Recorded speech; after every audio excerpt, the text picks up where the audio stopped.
It is a person speaking. So I'm very grateful to be here. I'm very grateful for the opportunity, and I am positive that we all will have a good and worthwhile time here this morning. So I will start by again turning my camera off and sharing my screen. But I'm very thankful for everybody here today. So if you can just confirm that you are seeing my screen. We can see your screen. Thank you. Okay, first of all, like Dion graciously introduced me, it's quite a long title, but I had fun thinking of it. So I hope everybody we'll have some patience with this slide with a very long title on it. But the structure for today, we will start by giving some context of this session, as it's a bit different than previous DH colloquia. As DMPs aren't necessarily my research focus, but it's something I feel passionate about and I think is very important. So we will then continue to what is a data management plan, components of a data management plan, why they are important, tools that are available online to help you with the data management plan, and then we will do our best within the time that we have to guide all of us through a template that exists for you that you can use to, in a structured way, do your data management plan or draft it either on your own or with a team. So, if we start with the context, I first of all want to say, given the time we have, it won't be possible to know or do everything by the end of today's session. There is a lot of information and a lot that's available outside of this session. So, I have that link that you can look at that contains other useful links that are generally applicable to research data management, and a few of them specifically on data management plans. There will be opportunity for questions, as Dion mentioned. Please feel free to post them in the chat.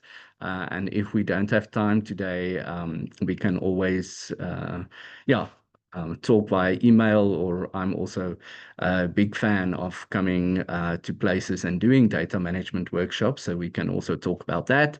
And then there's a link to this presentation, so there's a lot of hyperlinks today, and you can access this presentation and all the hyperlinks using the shortened link there.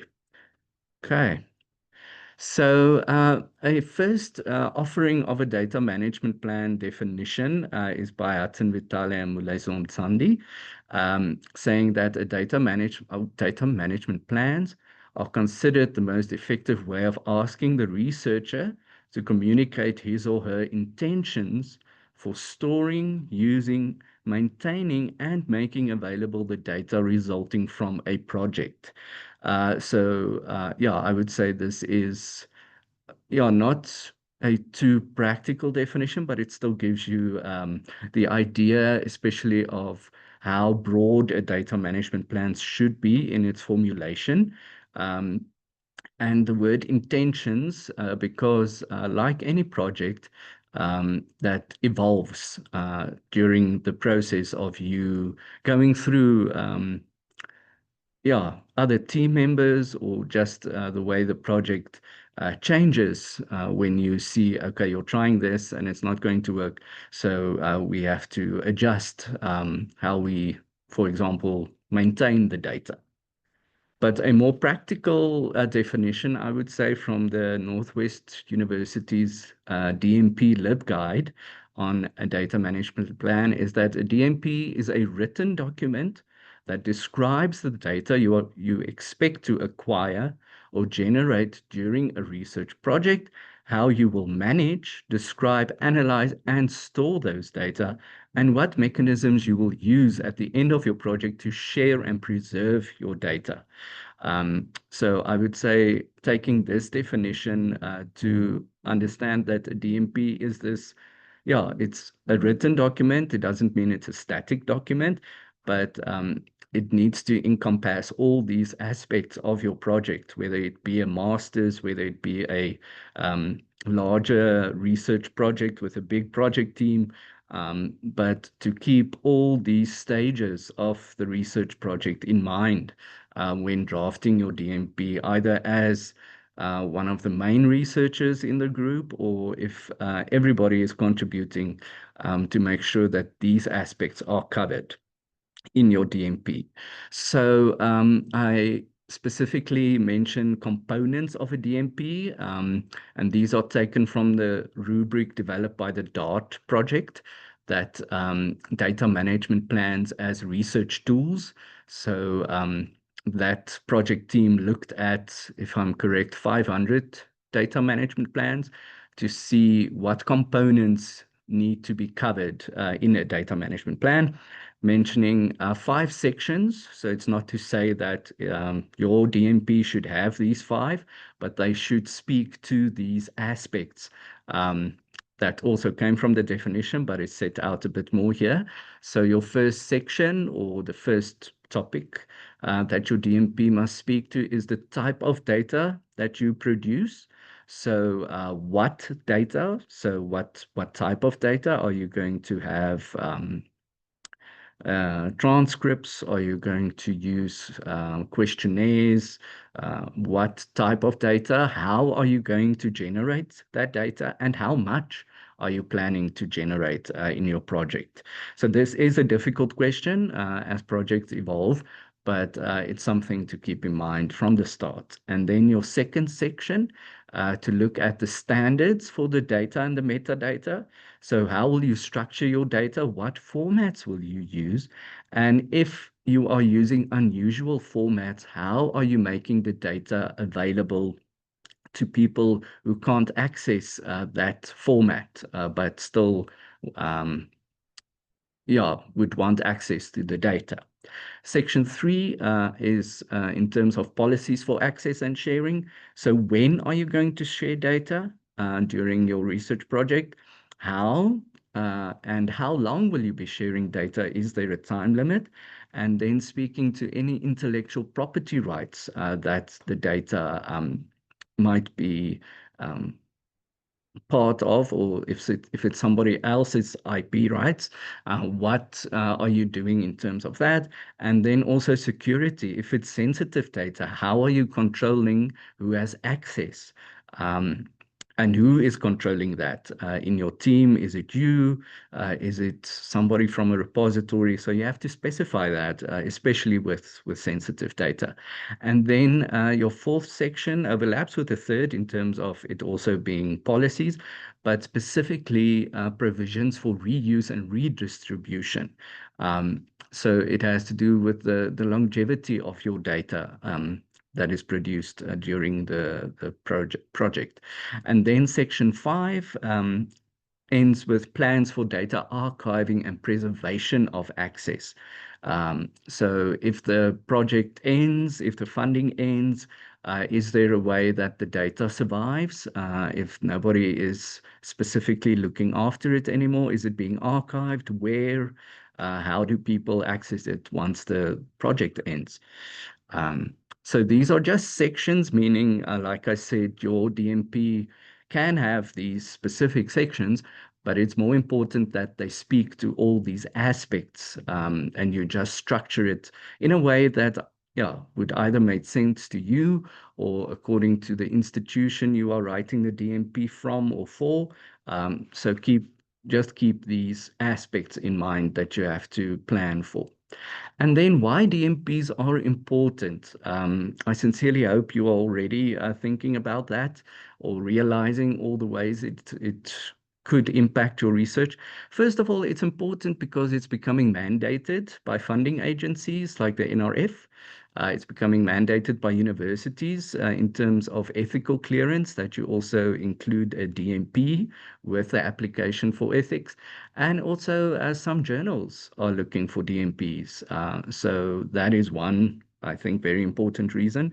And then also equally important is that it serves as a guiding document for a team and helps with the sustainability of the project. So, of course, if there's more than one person working on the data in a team, it is very important to know how that is being done. And if somebody maybe joins the team later, to have a DMP on what has been done, what is your process, how do you generate data? How do you analyze data? Having a DMP covers yourself in that regard, and it helps with detailing something called informed consent from participants. So, coming back to if you have sensitive data and you have to receive informed consent forms from your participants, also detailing that you are, yeah, they are basically generating your research data and you plan to share it. All of that should be detailed in your DMP and in your informed consent form, because you can't share data that your participants weren't aware that you will be sharing. And that is an important part of your DMP. It serves as a means to ensure quality and reproducibility, which we know are very important pillars of good research, is that it's quality data and that your process is reproducible if somebody has the same steps and the same data. And it can foster collaboration. So to have a DMP that's open and accessible to people, and people see, okay, this team is doing work like this, it might garner support from outside, and people can decide they want to join your group. Because they respected your process and the fact that you put out such clear steps when doing. And then just as a side note, that I experienced myself is that it protects you from a crucial person in your team, meaning you 6 months from now, um, trying to remember what you did, trying to write up the way you analyzed your data. So a DMP helps you, I want to say, keep on the straight and narrow. And like I said, it's not that the DMP is set in stone. You can review as the project evolves. Um, that if you have a team meeting and decide, okay, the way you've been storing data has actually been a bit unsecure, the access isn't being controlled, and it maybe should be, you can always amend your DMP. But it's important to know what steps there are. And if you change, you have to say why you changed it. What did you realize? What did somebody make you aware of? So just to keep that in mind. And ultimately, I want to also use this analogy of a data map that I think illustrates a lot of pitfalls when it comes to data. And, with the word map, and we have our DMPs that basically becomes the compass for you to navigate this map. Um, the Excel desert, the road to Creative Commons, the swamp of metadata. So if you have your DMP as a way to guide you through all these areas of data management, then the possibility for you to come out the other side unscathed, uh, luckily, it increases the more detail, the more thought you put into your DMP, to help you with the Bermuda Triangle of all the USBs, of all the versions of the data um, that it's going around in the team. But if you have a DMP and you have a plan, you don't need to become too stressed about this map. Okay, and then there are many tools and templates available online. I'm just sharing a few links. Like I said, you can always consult the other document, and all these links are clickable on this slide. So when you open the PowerPoint, you can, of course, access them. So first of all, on the RISA's website, there's a tool and templates. So there's an interactive tool for you to draft your DMP. And for those of you who don't know what the RISA is, you can, of course, go check on their websites, but it's the Data Intensive Research Initiative of South Africa. So the name says, yeah, I think, it all in terms of the services they provide. If you have big data sets and you want storage space, if you have an institutional account and you're affiliated with either a research institute or a university, you can always contact them.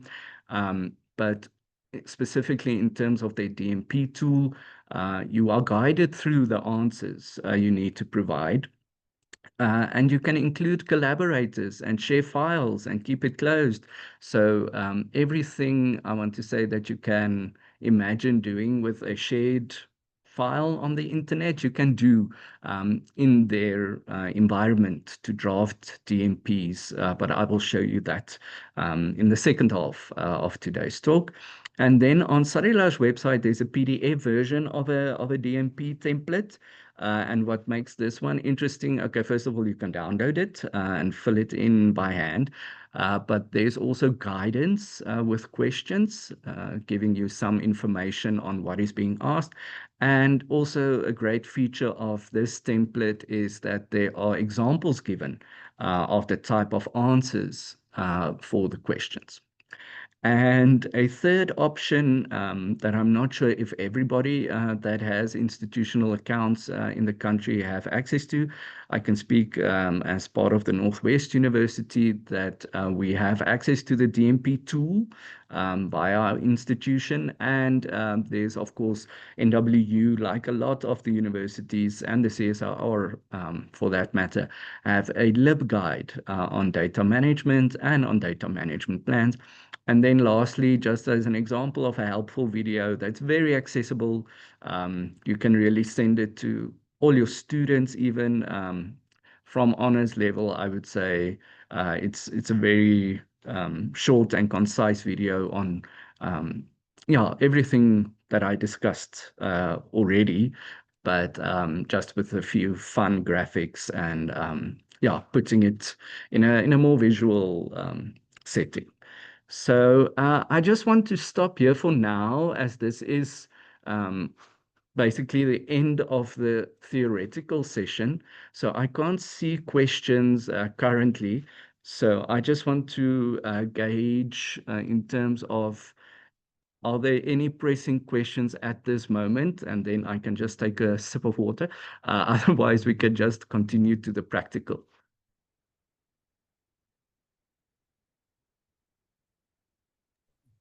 Tanya says Oh, everything is clear so far.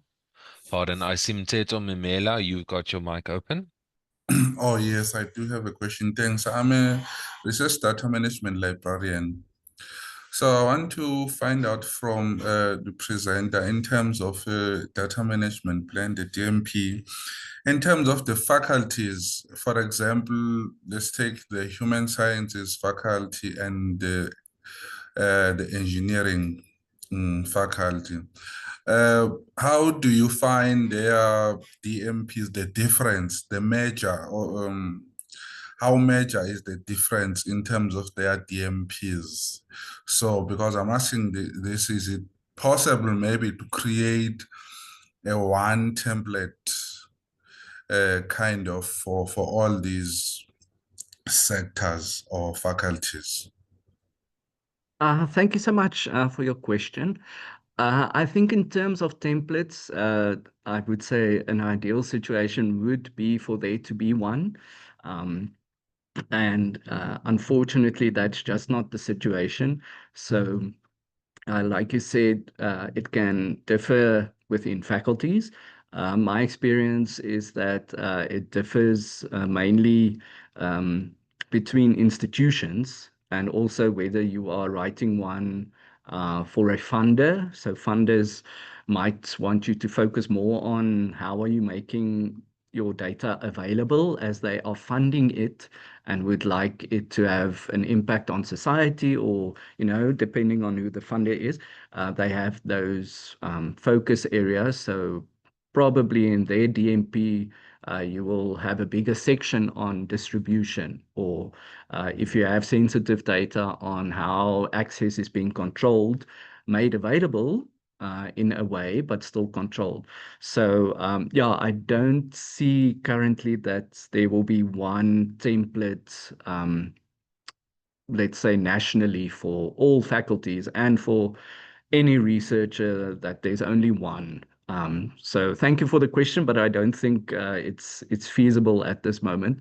Also because it's only, I don't want to say becoming a thing now, because I know there are people who've been doing this, but most people I've spoken to are hearing about DMPs now for the first time, or when they are asked to submit something, they are asked about the DMP and they don't know what it is.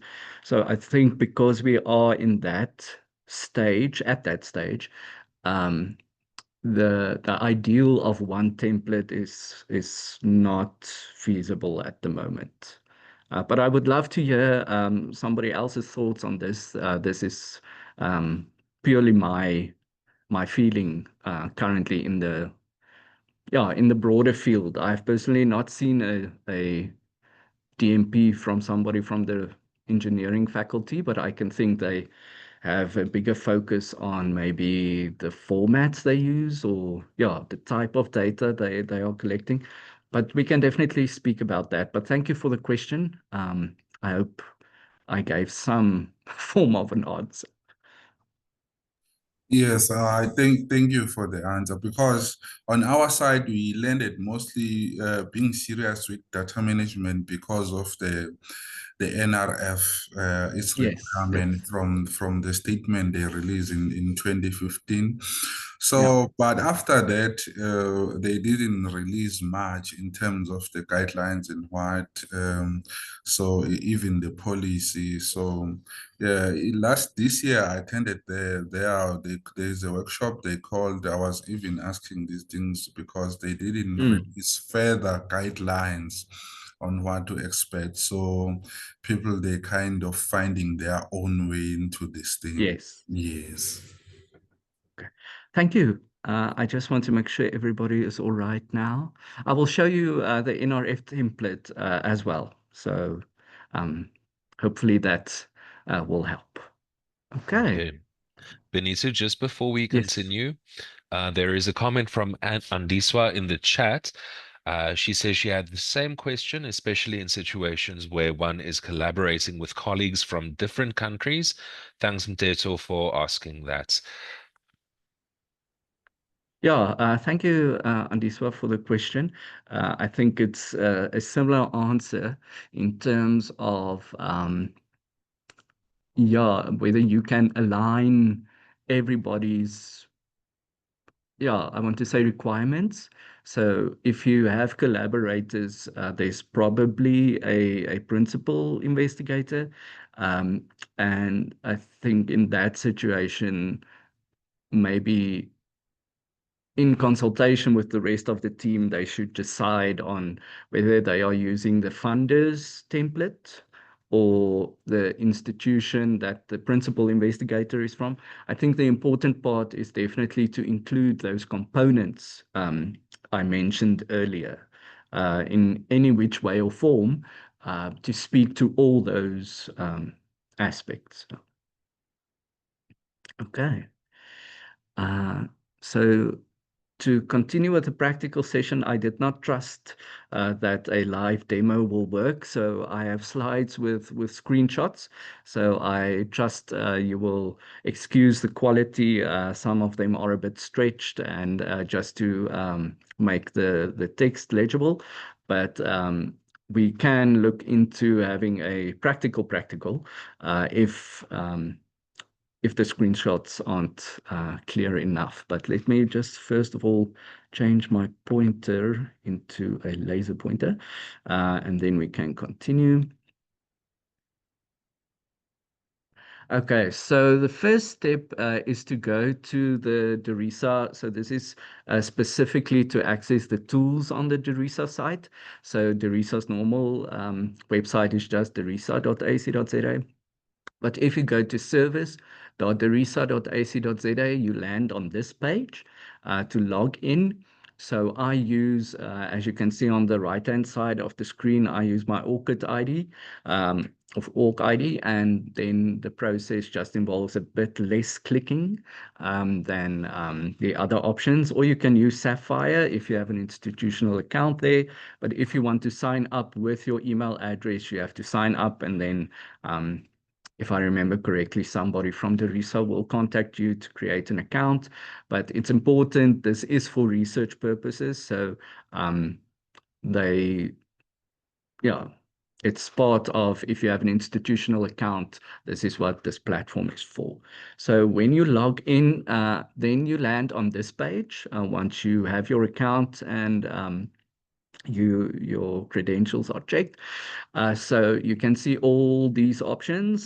Today we are just focusing on the SADMP tool, and to be honest, that's the only one that I've had any experience with. So the others might be interesting for some of you in this room, and feel free to explore. And like I say, you can always contact Teresa if you have specific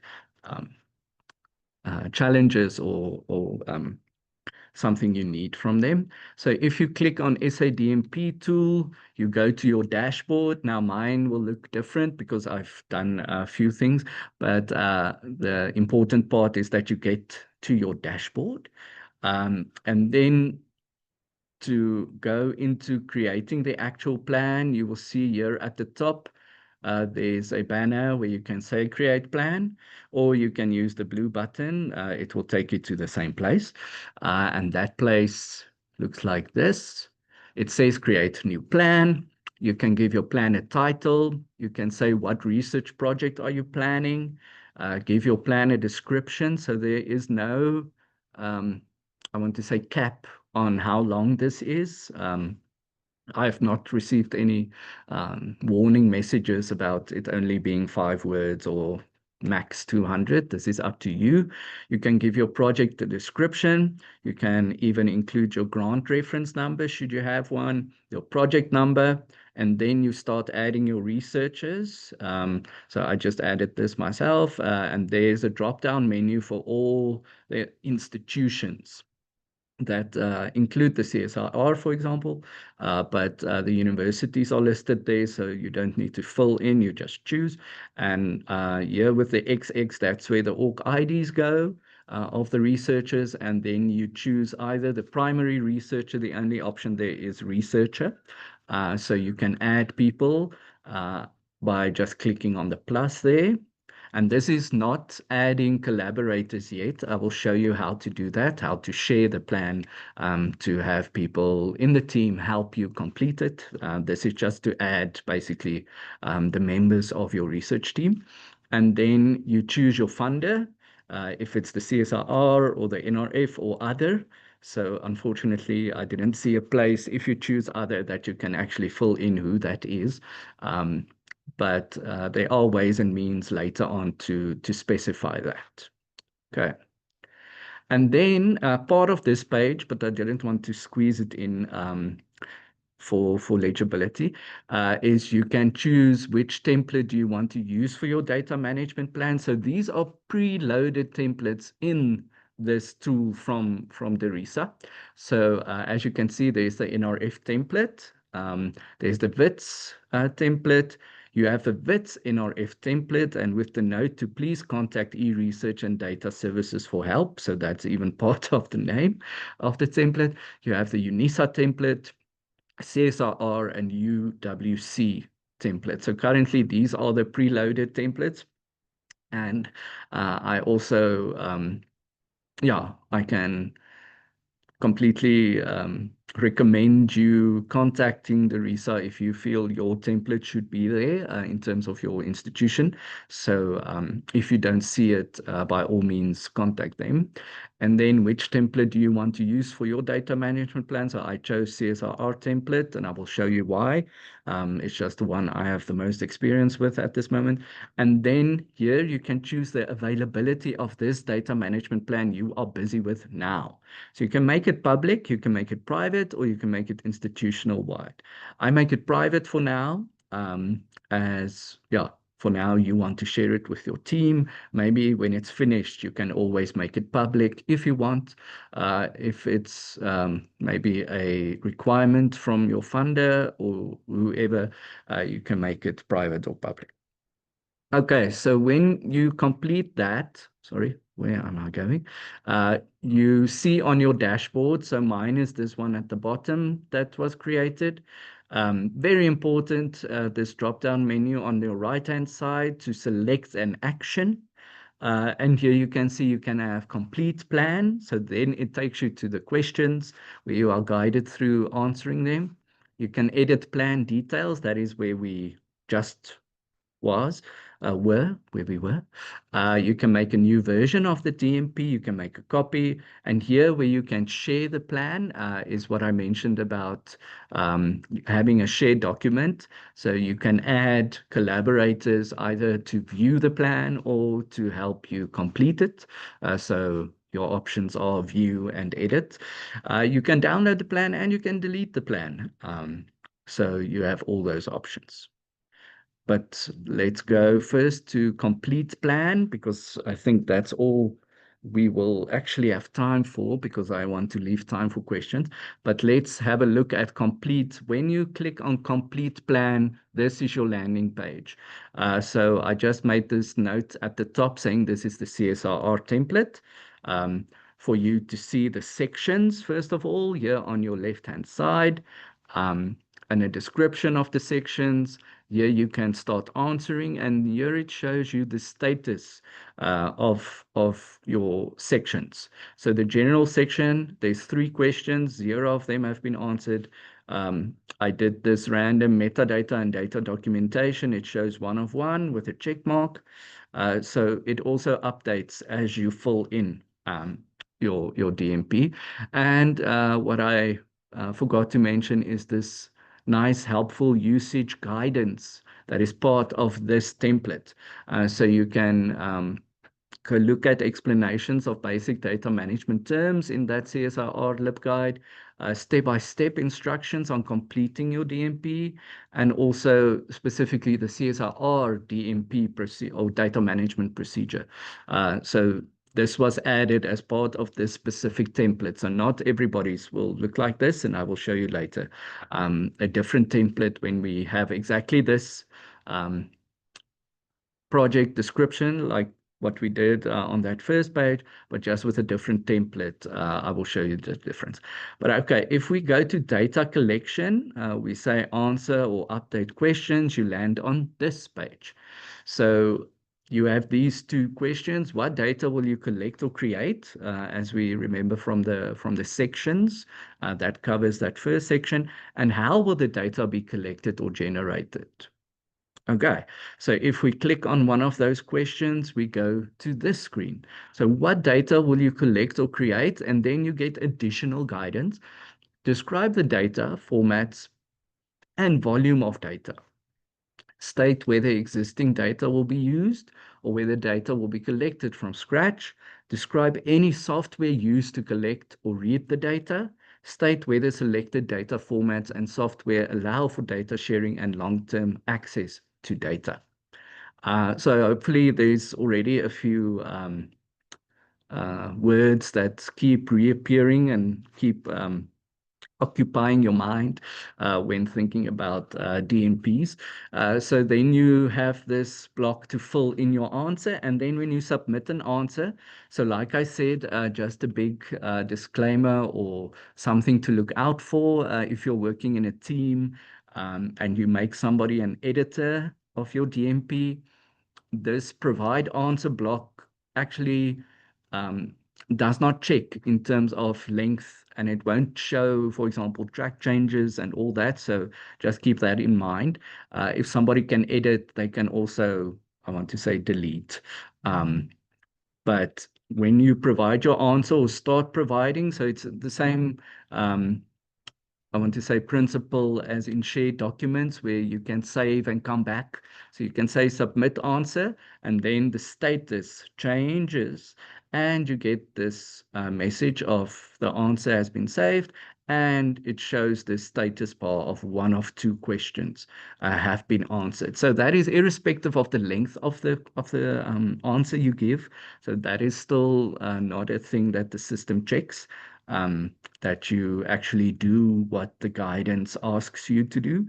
And somebody can literally go and delete if you make them a contributor or an editor on the DMP, and then the status does also not change. So once you first submit an answer, that stays like that. So it's just something to keep in mind. But as you can see now, data collection, this section, now changed from 0 of 2 to 1 of 2. And then like that, you can start filling in all these sections and adding people. If somebody specifically on the team is responsible for sharing of data, um, you can direct them to those two questions that they need to fill in. Okay, and just to show you, so this is still the CSIR template with the usage guides, but now for the NRF template, as you can see, it looks different. It looks smaller, first of all, but the sections generally overlap. So where this says administrative data, it should be around general in the CSRR template. Data collection is here, documentation and metadata. But as you can see, the descriptions offered is maybe not as helpful as the CSRR template descriptions. This is a bit more explanatory, I would say, than, for example, the data sharing section. The description is data sharing, so that is not, I would say, ideal. And as you can see, the usage guidance says a plan is made up of one or more sections. Each section contains one or more questions. In order for plan to be considered complete, all the sections need to be completed. Click on answer next to each section to complete or update the question. Okay.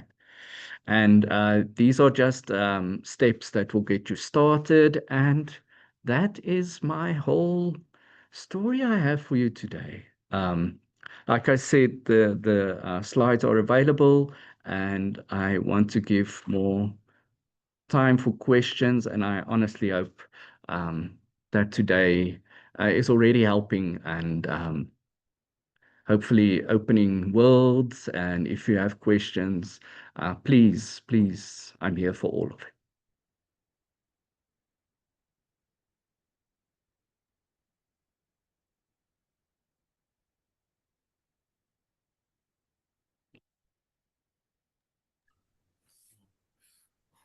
Hello, it's still me again.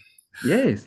Thank you for the templates because I've noted some universities using templates, others they still paper-based. They still believe in paper. I don't know whether they like it or what.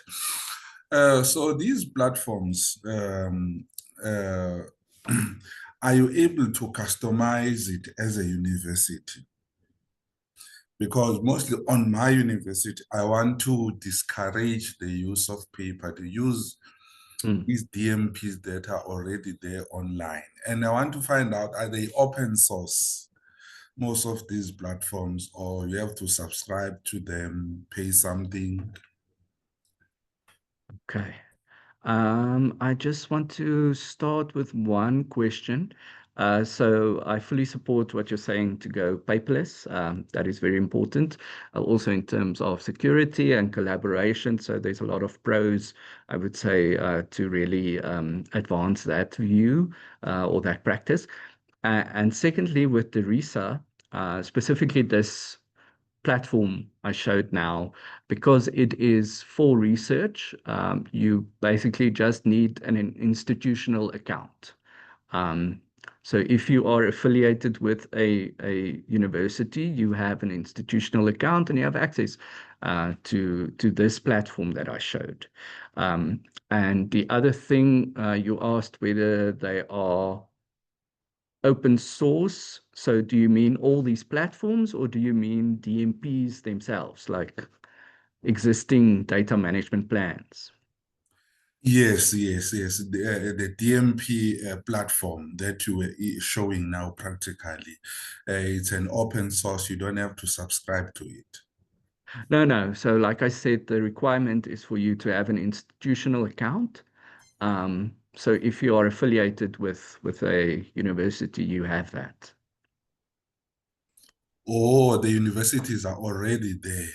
So it's Yeah. just to activate the account if maybe it's not used. Yeah, if you can use Orc ID or Sapphire. So as far as I know, the 26 public universities all use Sapphire as a way to authenticate, but you can just check with your institution. Otherwise, like I said, you can contact the RISA and they will also be able to direct you if you're unsure if you should have an account or um, yeah, I'm not sure what the situation will be if you might have a collaborator that's not affiliated with somebody or an institution that's on Sapphire. I think all those queries you can direct them to Derisa.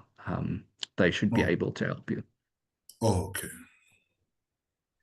I Okay. see there is a question in the chat from Ali. I tried to sign in with my Orchid but failed. What could be the reason? Okay. I cannot say. Let me see. Yeah, mine literally asked for my email or Orchid and then the password. So I'm not sure. Um, Ali, like I mentioned, please contact Teresa. There is a email address there. I think they will be able to help you. I can't, as mine is working, so I'm not sure why yours wouldn't. Yeah, so I would refer you to them. I might add here, I think that's excellent advice from Benito, but sometimes you can't log in with your Orc or Orchid or Orc ID um, because of the visibility settings. It needs to be able to read your email address, for example. I hope that helps. All right, I see. Thank you from Ali. Then from Benson, how does Derisa data archiving service differ from Sadilar's repositories at Northwest University? Okay, so Derisa, because it's part of Nitex, I don't know if you, or Nikki's, sorry, not Nitex, Nikki's. So it differs in the sense that, okay, we are different institutions, but they just offer another repository. So the difference is just that it's another option. And they in collaboration with Nikki's and the CHPC. Um, Generally, they have a bigger, I want to say, I don't want to speak on behalf of them, I can't, but they also welcome bigger data sets. Like, I don't know, people working in the terabytes of data. So they provide that, I want to say, larger computing power. But the archive, I've never used the RISA's data archive. So Benson, by all means, have a look, and then we can talk about the differences. But I'm sure they use a different platform. But if you can submit there, it's just another way for your data. I would say if you can get it in different repositories, by all means, do that.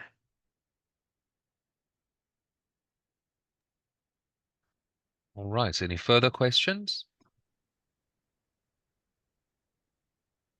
I have posted the links to Nikis and CHPC in the chat in case you're curious to go and read a bit more.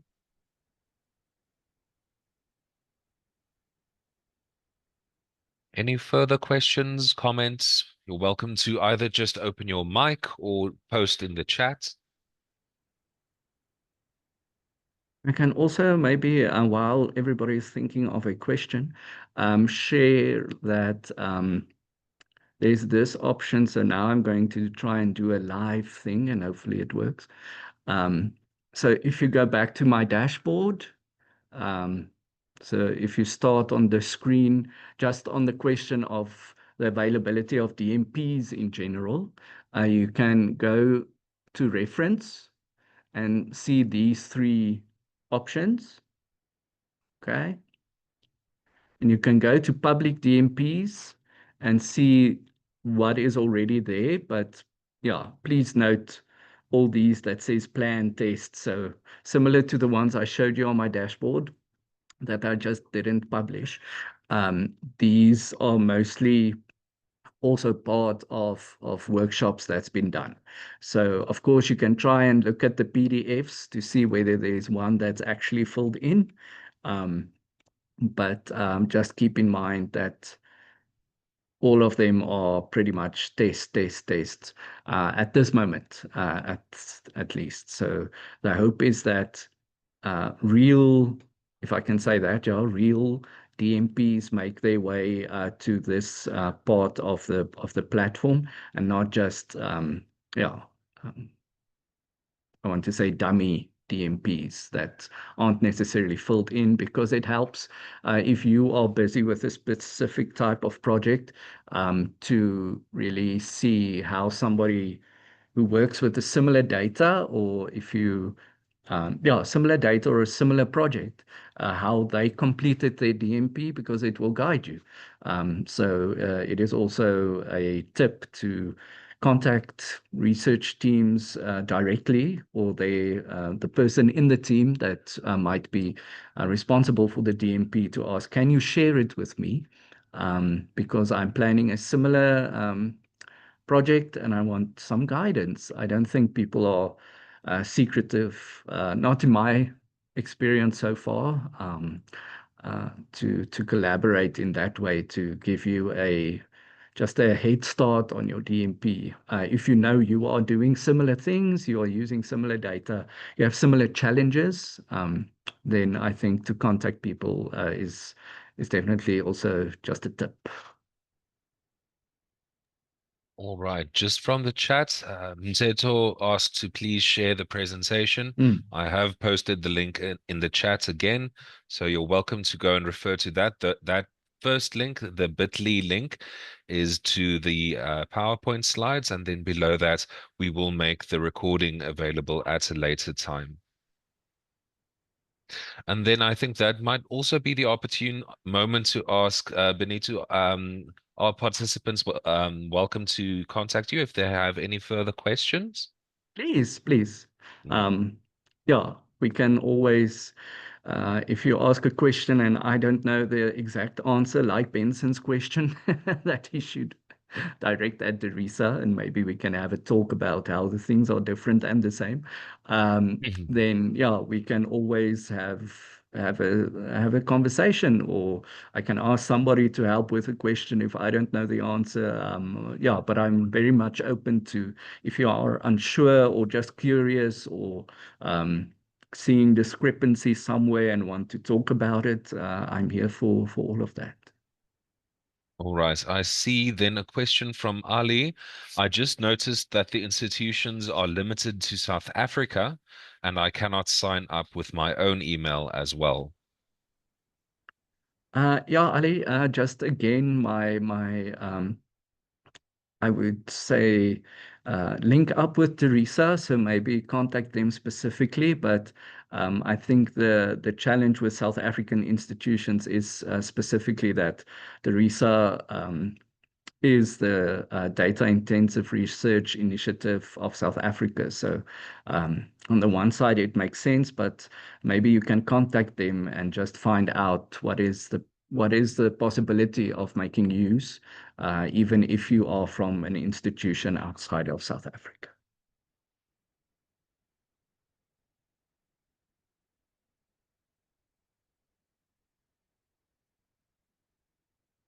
All right. We have around 5 minutes left, slightly more, for any final questions, comments. I see there's something in the chat. Thank you again. I will contact them from Ali. Then Benson has also posted a link, which he says may be of interest. Thank you, Benson. Thank you. Yeah, any other questions? I hope, like I said, this is a bit of a different colloquium than in the past, but yeah, I really hope that it helped. Just research in general, that we have a look at the DMPs, even though I know for a lot of people still it feels like a nuisance and like something to do after the fact. But it's yeah, it will defeat the purpose if that's the approach, because it's really there to help you. Um, and to see the value of taking time in drafting it with input from your team, even if your team is you. Like I said, you 6 months from now will be very grateful if you have all of this in place. All right, and then I see there's a message from Sipe Zenani. It looks like your email address, Sipe. I don't know if you just want us to contact you, or if it's an invitation to all the participants at large. But we will be sure to contact you and maybe just share the presentation and recording with you at that address.